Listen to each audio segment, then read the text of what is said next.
Hey y'all, it's Talia Janae, and welcome back to the Licensed Yapper podcast.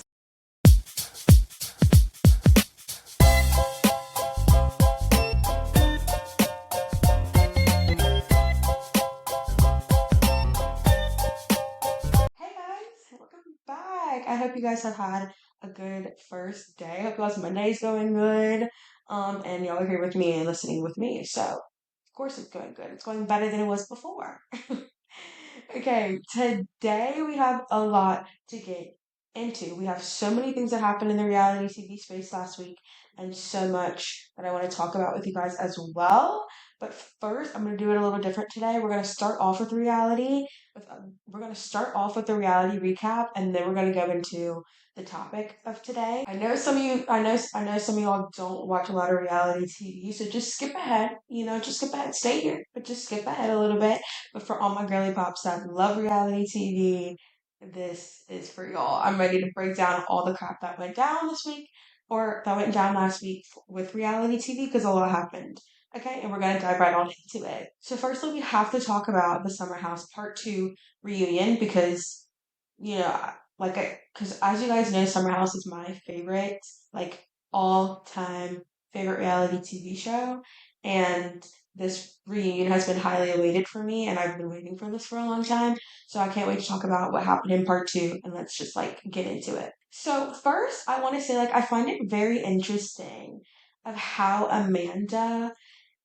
First of all, her attitude, her attitude through this whole reunion is actually crazy. And her being the one that's upset and her being the one that's irritated to ask questions and annoyed to ask questions. Because it's girl, you put yourself in this position. None of this would be happening if you didn't behave the way you behaved and make the decisions that you made. And I think what comes down to it is Amanda's upset that she can't lash back out to the other castmates. She's upset she can't really talk back to Sierra, to Lindsay, to Mia. She's upset that she can't do that because she knows ultimately that she's in the wrong, even though she's taking zero accountability. She's saying, yes, I did something wrong, or yes, I may have handled this differently, but she's not really taking accountability of what her actions have done to other people, what they're making other people currently feel still in this moment because she's still doing it. She's upset that she can't lash out at them and they can just come at her full force. And I think that's what we're seeing, the eye rolls and the frustration and the crazy tones. That's where all that's coming from. But it's babe, you made your bed, lie in it. It's nobody else's problem but your own. And I think, and also going into that, having her leave the stage and get up, girl, please sit down. Sit down.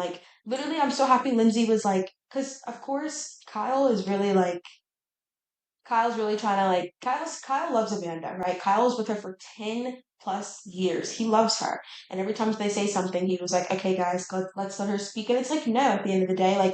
And Lindsay, I love when Lindsay said, year after year after year, reunion after reunion after reunion, I had to sit here and have everybody on the couch come after me for my actions. She can sit here and she can sit here and have us say our piece to her. The fact that she needs to get up and take a moment, and apparently it was a long break.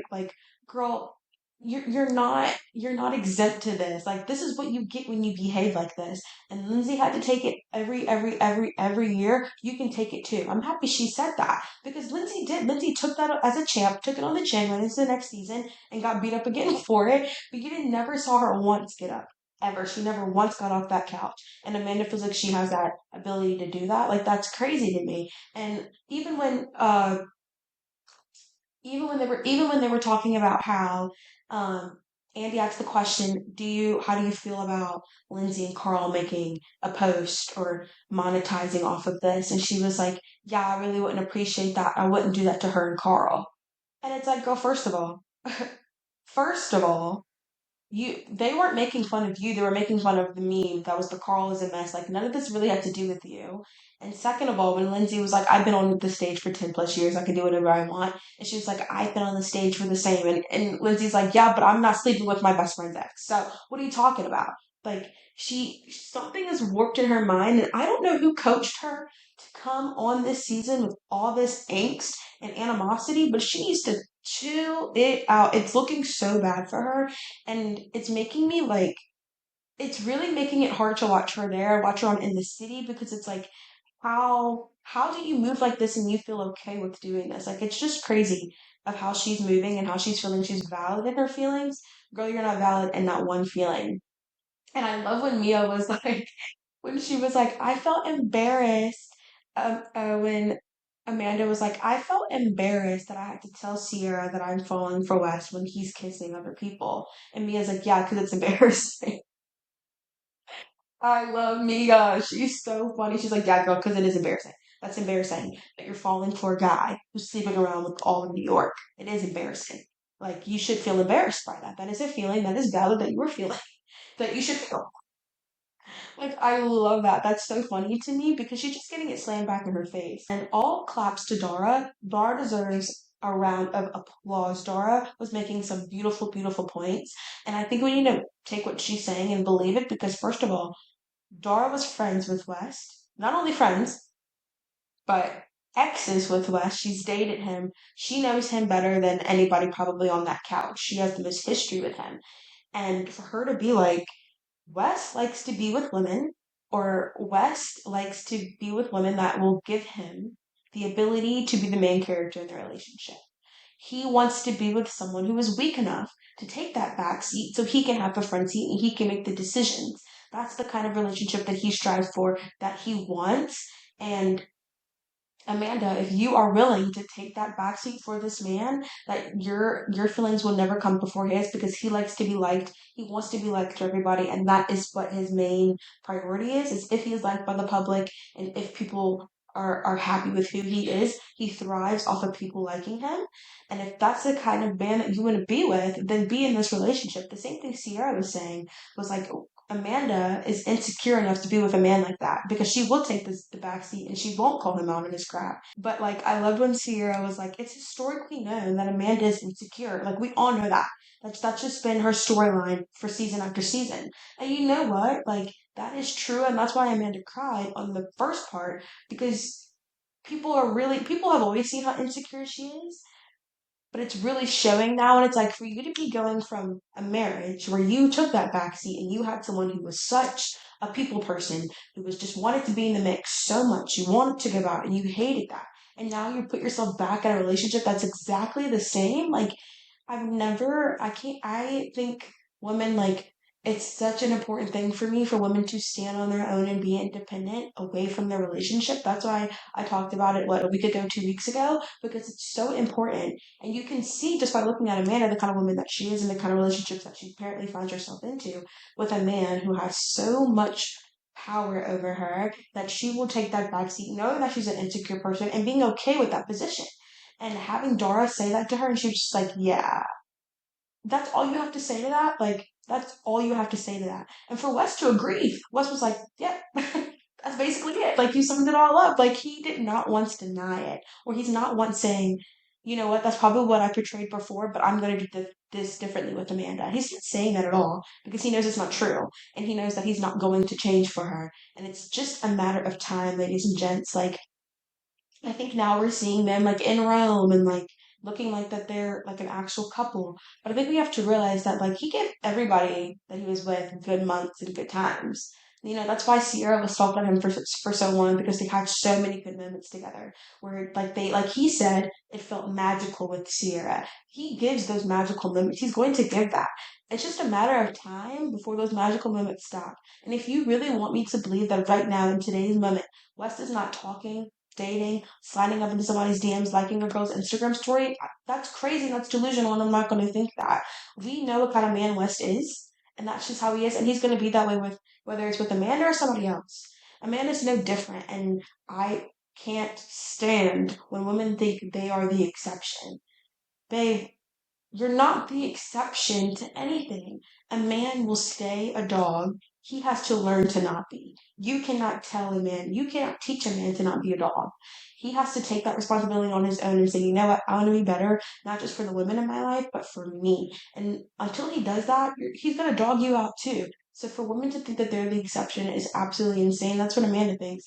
Amanda thinks she's the exception to the rule. Like, how much do you like him where you just want to throw away all of your relationships, not even all of your friendships, and not just your friendship with Sierra, but basically your job you're probably your job. You want to throw that away for a relationship to see if this relationship could work. Like that's what it's really blowing me that she's literally throwing everything away for Wes or potentially throwing everything away for Wes and she's okay with that.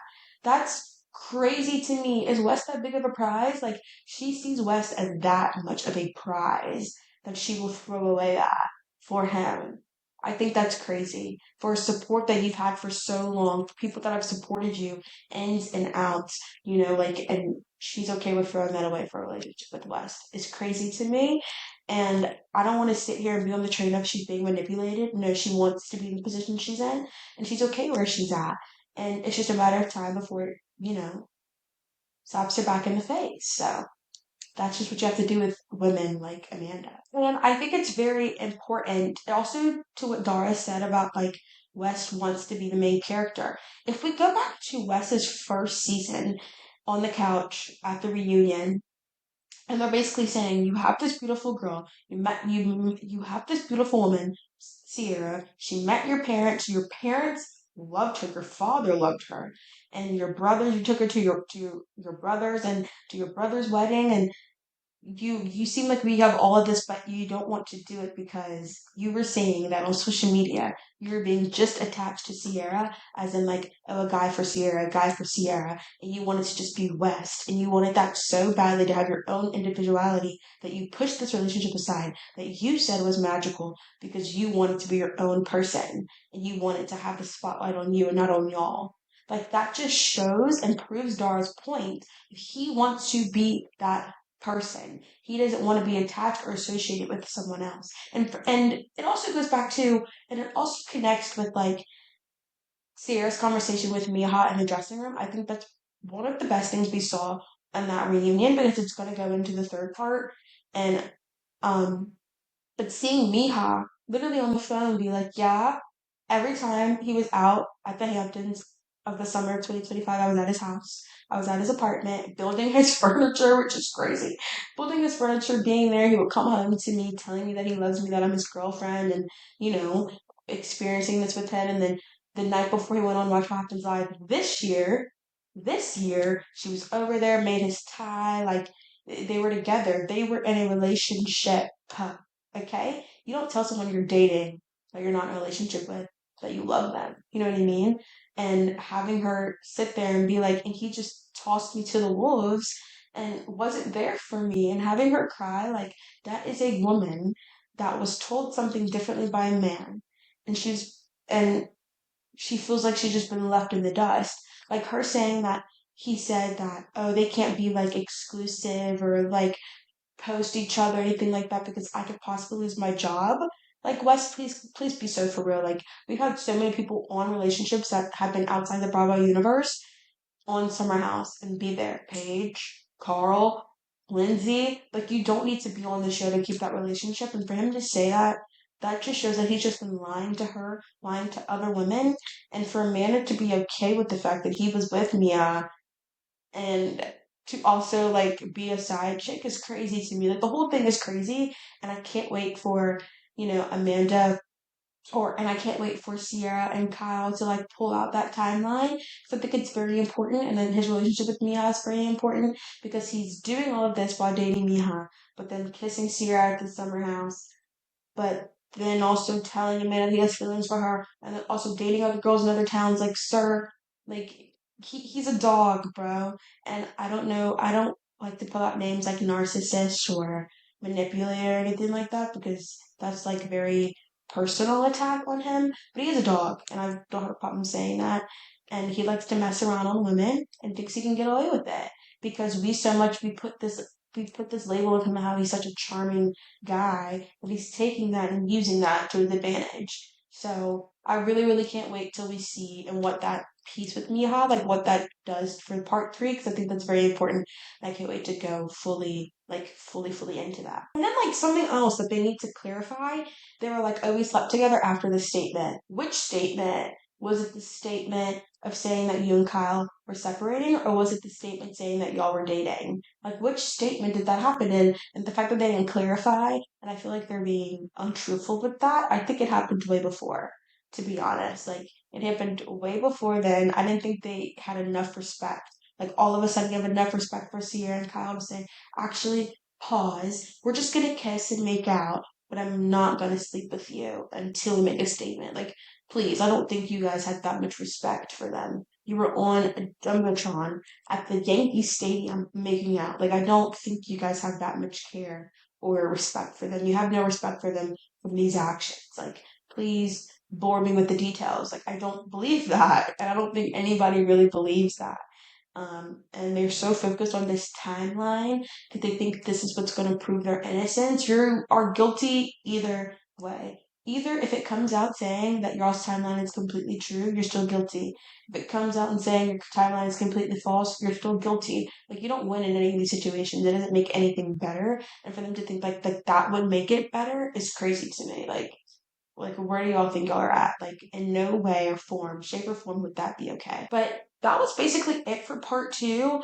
Oh, also, I want to say, like, KJ being like, yo, I grew up with a dad that was very into lying and untruthful and messing around with my mom, and it wasn't fun.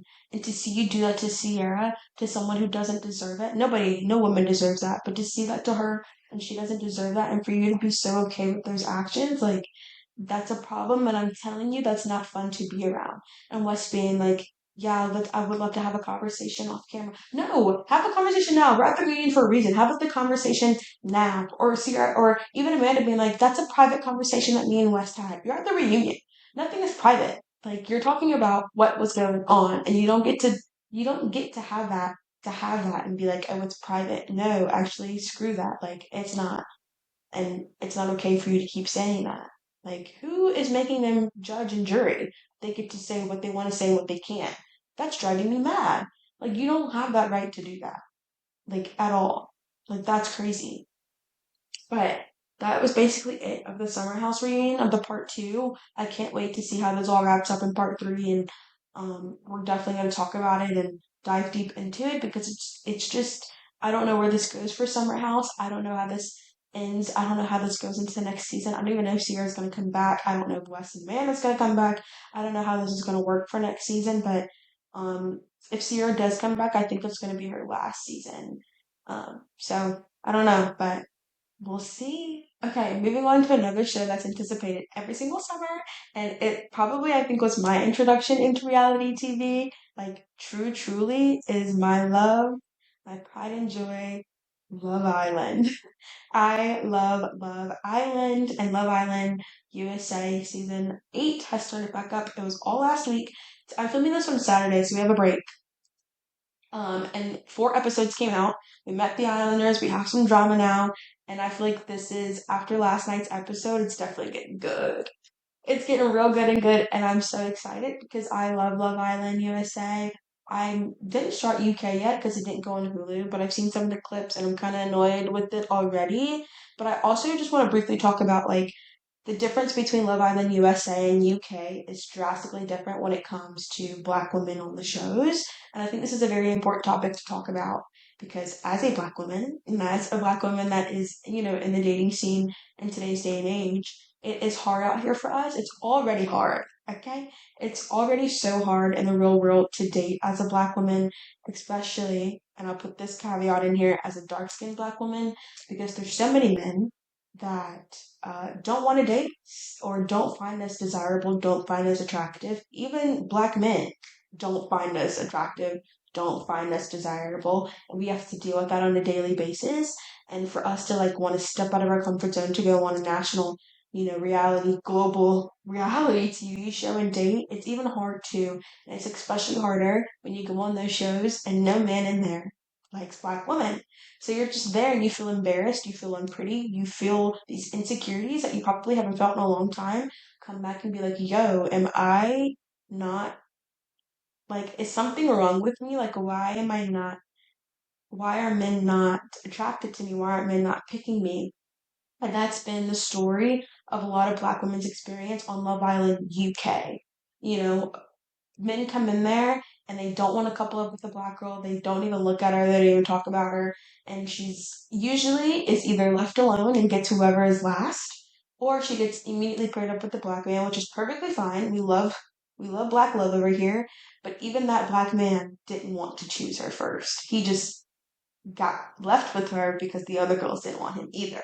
And it's just like, yo, it's getting to a point where it needs to stop. And I feel like that's why I'm struggling and I haven't had that urge to watch UK because I saw a clip of how the black woman on the show, her name's Angelista, how she was just like, don't really have a lot of options. And that annoyed me so much. So kind of, I do feel like I'm going to tap in. It's kind of been hard for me to try to do that, but we're not but I think the UK needs to do better. One thing that the US does so well is they have two black girls go in at the same time in the beginning as OGs. And you guys probably don't see how that is important or impactful, but I'll break that down for you.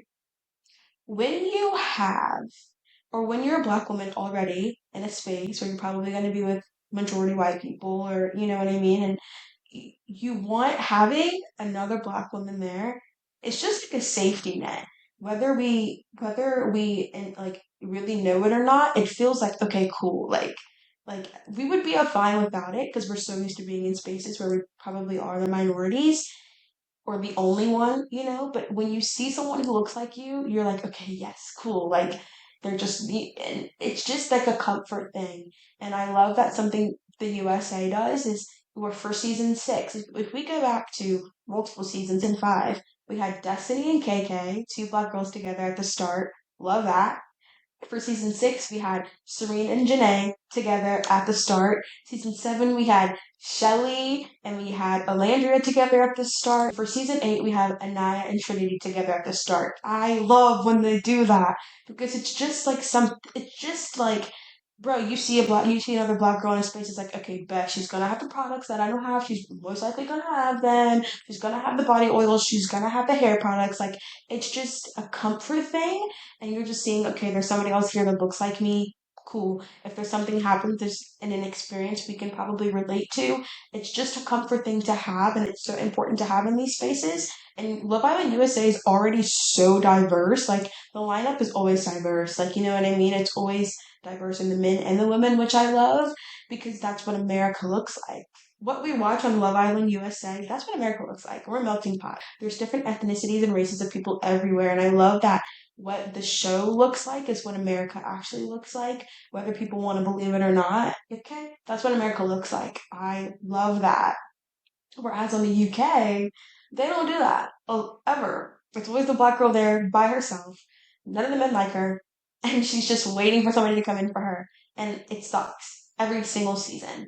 And they haven't fixed the issue. They're not trying to fix the issue. I saw that the two new bombshells are black, but the problem is you can send in black people, but if but the problem that I don't think they're understanding is you can send in black women but if none of the men on the season have an interest in black women, what are they doing there?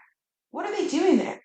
I feel like USA cast men who like all races, like all women, you know? Whereas the UK, they all want blonde and blue haired girls, which is fine. They deserve love too, but so do we. So you can have two black bombshells come in, but if none of the men are going to be interested in her, what are they doing there? What are they doing there? Like, you see what I'm saying? There has to be a space where everybody feels like they can find love at, and the UK sadly has not fixed this issue and will not fix this issue. I don't know why, but they just aren't. Whereas on the USA side, we are fixing that issue, and it's never really been a problem. Like, all the black women that have gone on Love Island USA have felt safe, secure, and seen. And if they haven't, it's a conversation that's been had, and I love that about USA. So I will sit. So I just wanted to say that before I get into it because I think it's very important to talk about. But overall, I'm loving this season. I think it's absolutely so freaking good. My favorite girl is Trinity. That girl, she's a key. Trinity is a key type of girl. She's hilarious. She said, I mean, it was daylight savings time. Like, girl, what? You are hilarious. She's so funny. She is my number one. And then my favorite guy is Sean. I really like Sean. I think Sean's really cute. And I think if I was in there, I'd go for Sean, even though he has a kid. and I don't really do men with children. That's not my vibe. I'm 23. I just don't date men with kids. That's not my vibe. But I do like Sean. I think Sean's cute, and I know Sean and Trinity have interest in each other. I want them to like try things out. Even though Trinity's with Bryce, do I think Trinity and Bryce are gonna last? I don't know. They're weird. They're we're not weird together, but I don't know yet. But then I get moments that I'm like, oh, okay, that's kind of cute. And then I get moments that I'm like, what are they doing together? Like, so I really don't know. I feel like either two options are going to happen with Trinity and Bryce. Either crazy either as crazy as it sounds, they're going to ride it out to the end together, which is wild. Their connection's gonna grow and they're gonna be together till the end. Or somebody's gonna come in that's like, I want Trinity. Or somebody's gonna come in that's like, I want Bryce. And then they're gonna separate. But I think they're gonna stay really good friends. So either those are the two options I see for them. Trinity's a vibe. Sean's a vibe. I like all the girls actually. I vibe with all the girls. I like all the guys. Gabriel's a bit all that man want to do is kiss. He don't want to talk to nobody. Like, I don't know.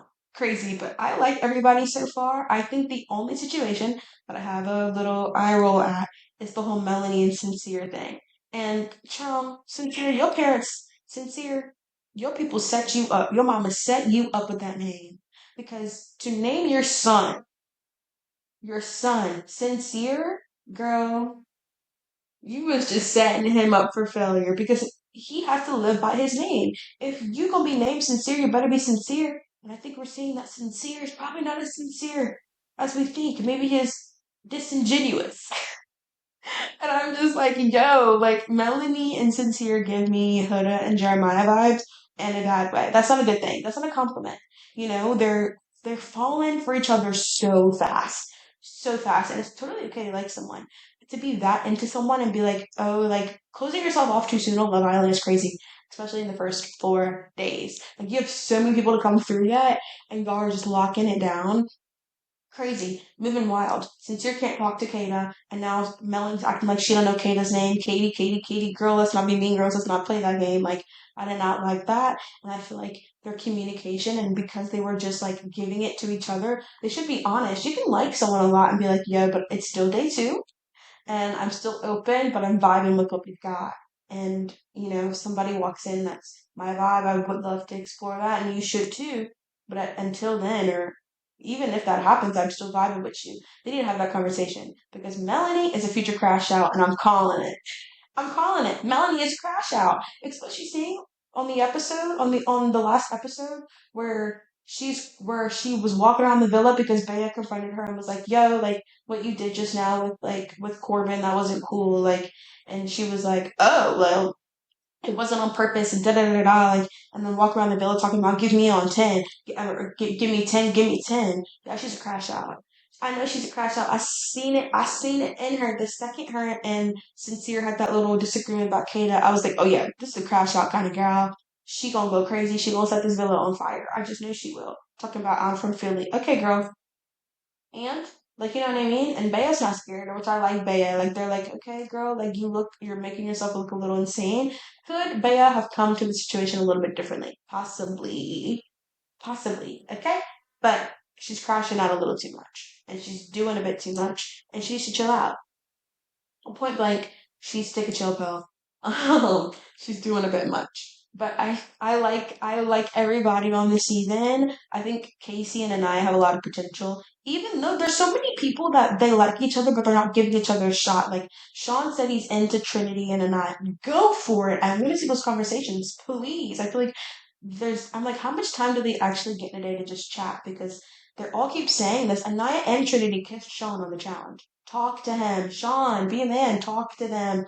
Pull them for conversations. We don't know what can come out of things if you guys aren't talking about it. Don't get comfortable. That's one thing I would say to like the Islanders as a viewer. Don't get comfortable. Please, like talk to everybody. Give yourselves that opportunity.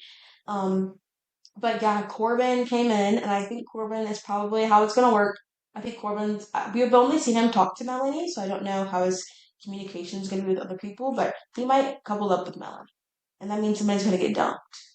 Is it a girl that's gonna get dumped or a guy? A guy? Who's gonna get dumped? I don't if there's more guys than girls, a girl's gonna get dumped. I don't know, but somebody's gonna get dumped, and I like all of them already. I hate when the first person gets dumped because it's like I have a special like I love all of them. You know what I mean? So I don't know, but this season's looking good. I'm excited for the upcoming seasons, and this is just how the flow for the Love Island reviews are gonna be. Like I'm gonna take all the stuff that happened throughout the week, talk about it, and then I'll have it out to you guys by Monday before the episode airs. So just make sure to watch this before you watch the new episode on Monday. But okay, done with reality TV. Now I want to talk about something that I have been told so many times in my life.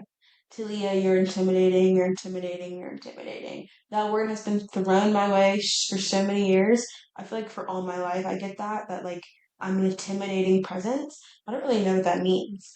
I've been called intimidating, I've been called unapproachable, but not only by like women, but by men as well. I've been told I'm, I guess hard to approach. I've been told that for a long time.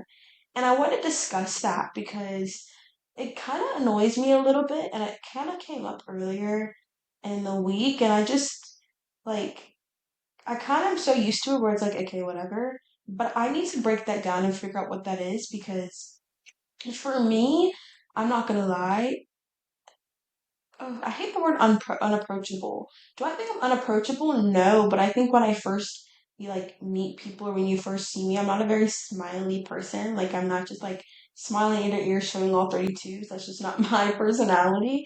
But I am a very bubbly person and I have a lot of energy. But when you first meet me, I don't think that's the vibe I first give off. It also depends on the setting, right? I feel like it really depends on the setting. If I'm like in college, I would go to class and just sit there in my seat, RBF on, like not smiling at nobody, because that's just who am I smiling at? You know what I mean? And then also, it's just different if like you see me out, yeah, I'm gonna be smiling. I think it just depends.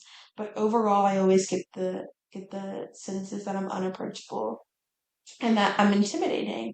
And I was doing a lot of research on like what that means. Other women that I've gotten that, what do they think about it? And I think honestly, at the end of the day, like if someone finds you intimidating, that's not your problem. I think, intimidation comes with a certain level of confidence. And I feel like recently, like some people have been like taking my confidence as like cocky, which I never want, or like arrogant, and that's never what I'm ever trying to come across as. I just feel like as someone who has really done the work and as someone who was very insecure in high school, like in my high that was very and as someone who was very insecure before, like during my high school years, I was very insecure. Like I think I put on the front that I was confident, but it was like fake confidence. And I did not like the way I didn't like the way I looked or how my body looked or I didn't think anybody found me attractive. Like I was not confident in how I looked in high school at all. And when I grew that confidence in college and when I went to college and found myself and realized, hold on, I'm pretty, hold on, I actually am pretty and my body's actually really tea and like just falling in love with myself, someone who went down that, I feel like I want to talk about it all the time because it's something that I personally had to deal with. And when you're insecure for years, okay, for most of your life, and then you get to a point where you actually like the way you look, that's something I do like to preach and I do like to talk about of self confidence and being confident in what you look like and who you are as a person. And I feel like sometimes people take that as me like bragging about myself or like talking about myself or thinking about myself highly. Why don't you think about yourself highly? You should think about yourself highly. Do I think I'm the best freaking person in the world? No, I know I have flaws and I know there's things I need to work on. But at the end of the day, I know who I am and I'm confident in who I am. And if you're taking that confidence as cocky or as intimidation, that's a you problem. I think. And I think, like, especially with women, guys, let's talk about it with girls and then we'll go with guys. With girls, I feel like, you know, a lot of girls, like a lot of my friends that I have that are women, they probably didn't have the best first impression with me. I feel like a lot of them, haven't.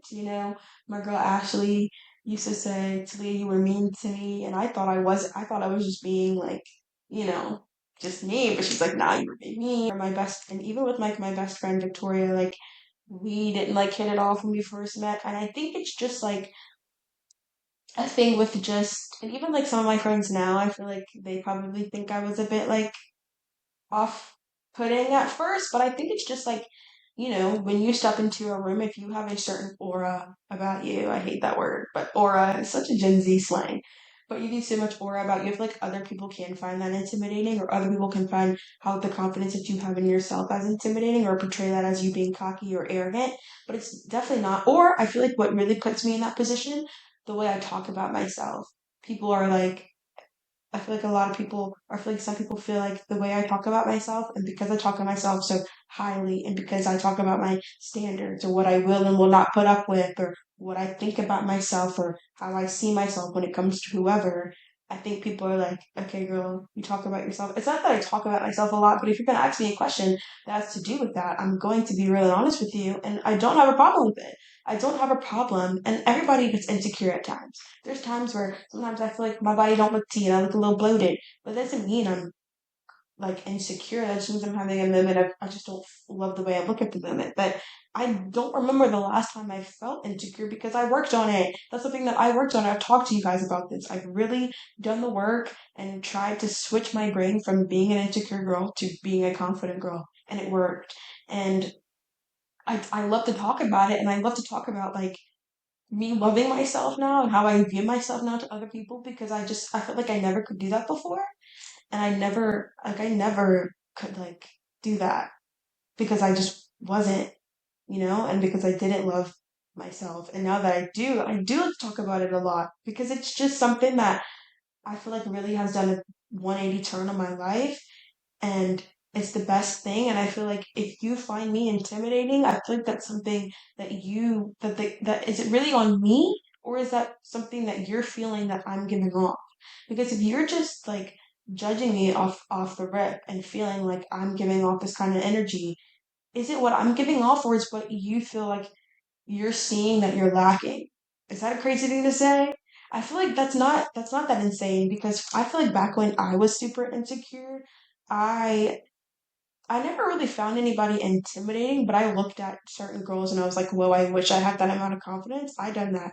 I did that so many times. Okay. I walked around my high school looking at other girls and comparing their bodies to mine. Like, I know what it feels like to be in that position. And now that I'm not, like, I feel like women need to stop doing that. I feel like a lot of times women say it in not in a negative way. It's not it's like not a good thing when women say it. I feel like they think of you as like whatever and being like uppity or whatever. And I'm definitely not that. I think it's just something that I low key love that I give off, a very confident, like knows who I am kind of person because that's what I want to give off. I don't want to give off insecure. Like I don't get when people call me that. Like I don't get where they're coming from with that. Especially with guys. Like from guys, I think it's a compliment though. I like when a guy tells me I'm intimidating or I was hard to approach or they didn't know how they were gonna approach me correctly. Like that to me is a compliment because I think with men especially, I'm a very like bubbly, energetic person. I'm a very also guarded person. I don't really let a lot of people in my space. And the second I feel like people are being weird, I definitely cut them out. Like I don't really give them that access to my bubbly side anymore because I feel like something has shifted. And especially with guys, I feel like there needs to be a little bit of level of intimidation. Like, I want you to see me as a woman who is not going to take crap. I'm not going to take anything from you. I have standards and to respect them and to live by them. And I think that's good when it comes to men. And then I get so confused about it a lot. I get so confused about it a lot because I'm like, yo, what about me is intimidating? I'm 4'11" without makeup on. I have a baby face. Like there, what about me is intimidating? But if it's the aura I got told one time that if I'm like in a bad mood or whatever, or even when I'm in a good mood, my energy is very radiant. I was told that a lot, even growing up. That I'm a very like it's very noticeable when I'm in a great mood or when I'm not.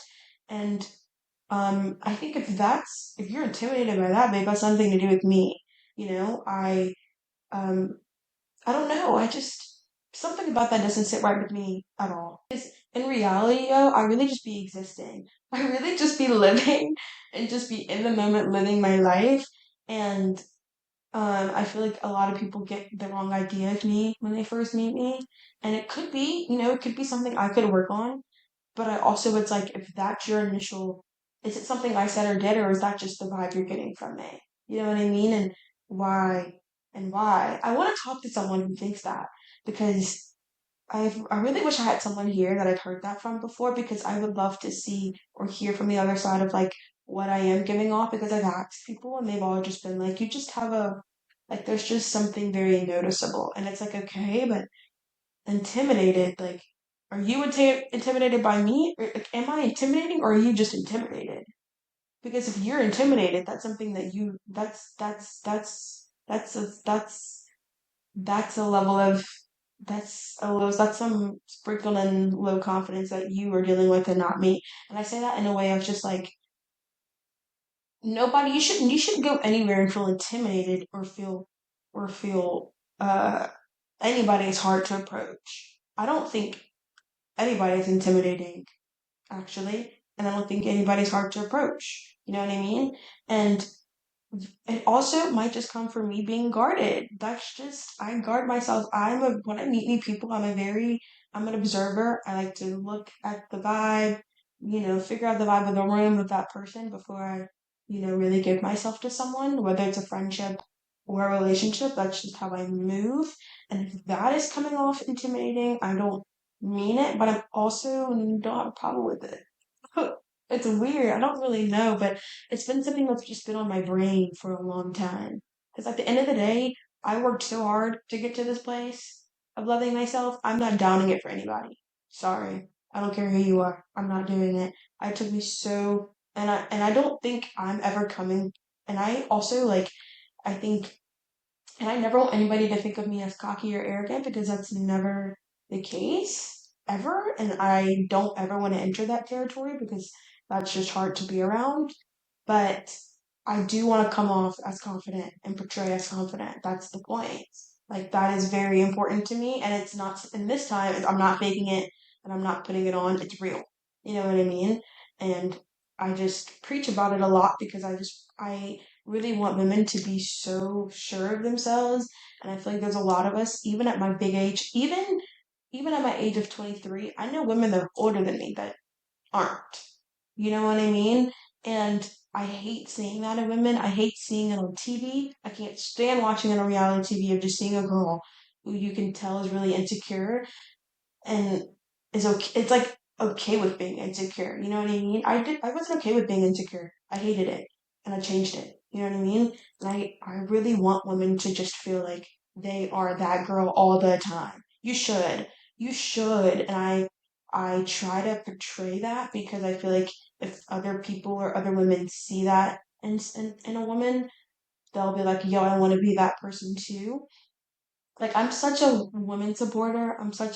I support women's all wrongs and rights. Like, I think women are a gift from God, bro. And my hope women could feel and every little girl can grow up that they are that girl, period. And what nobody says matters ever. Like, and it's all about what you see yourself as. And it's all about how you see yourself, how your loved ones see you, and how God sees you. That's all that's important. Anybody else that is outside of those three things, who cares? Who cares? You know what I mean? And I really want women to walk in their strength, walk in their beauty, realize their strengths, where I feel like and if other women or men find that intimidating or hard to approach, babe, that's not that at all. They're just seeing something in you that they don't have. And that's just my personal opinion. I don't know if that sounds good or bad, but that's just how I feel. Like, I just feel like we have a lot of people that don't truly love themselves in this world. And I think everybody knows that. And I think that's just something that, and I think that's just like a fact. There's not a lot of people that could say that, you know? And to get to the place that I am at with myself, I feel like I just want that so badly for other women. And when I get that response from girls or from anybody, I'm like, yo, like, no way. Like, No, I don't agree, actually. Could I come off intimidating? I guess. Could I come off unapproachable? Sure. But it's just a security that I have in myself, I think, and I think I don't think it comes off that way. I think people are just portraying it as that, you know? And I try my hardest to be, humble and like, and a good person. And I feel like I'm a really good friend. And I feel like I try to pour into my friends all the time. I feel like I try to pour into my friends like, girl, you are worth so much. You're so successful. You have so much going for you. Like, I try to preach that into anybody I meet. And like, sometimes when I get that, it doesn't feel good, So I don't know. I just don't love that. Sometimes I like it, and then sometimes I don't because I just feel like it's not coming from a good place. It's coming from like something I should like fix about myself, but it's also like, do I want to fix that about myself? I don't know. And I feel like it's something that I'm kind of thinking about and dealing with lately and like how people see me, but like parts of me like I don't know. I also just have like I feel like I'm growing such a I don't care type of mentality. Like I really don't care. You know what I mean? If you're not someone that I like if you're not a friend, if you're not friend or family, I don't really care what you think about me. I don't know if that's a good thing or a bad thing. Like I think when you find that security in yourself, you realize I don't need to do that. Like I don't need to. I really just be out here living my life. But I feel like, people come at me with a lot of the times with that. And I never know what to think or handle it with.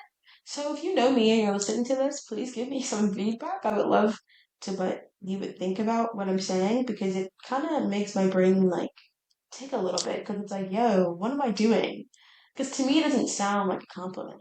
It sounded like you're like telling me about myself and that I need to fix it.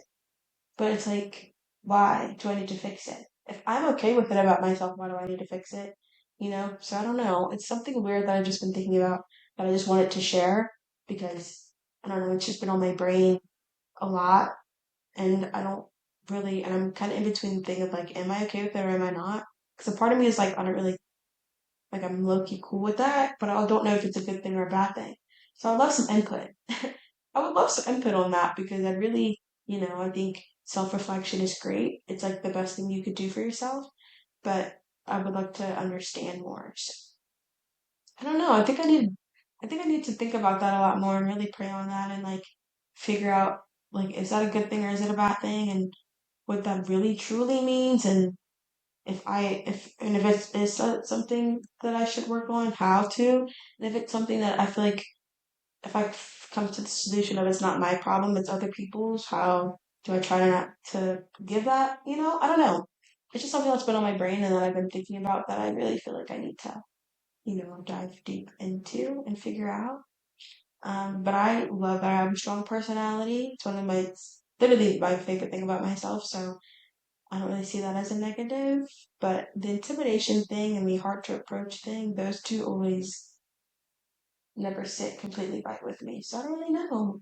You girls tell me what you guys think about that. I know I didn't really say a lot of like meaningful things when it came to it, but it's just something that I've just been thinking about that has kind of made my brain go, like, is that a good thing? Is it a bad thing? So I would really love some input, please. Thank you. Yeah, that's it for this week's podcast. I hope you guys enjoyed it. And I love talking about reality TV. Now that Love Island's back on, I'm going to be talking about it all the time. And I hope, and I don't know if I really got anywhere with the whole intimidation thing, but it's just been thoughts that's been in my brain. I don't know if it made sense, but I really love some input on that. And flood my DMs and flood me my messages with that because I think I'm really working on that and deciphering how I feel about those statements and how I feel about them with me. So I would love some input. Um, but yeah, guys, that's it for this week's episode of the Licensed Yapper podcast. I hope you guys enjoyed it. I loved making it, and I can't wait to see you guys next week. Peace and blessings. Bye, guys.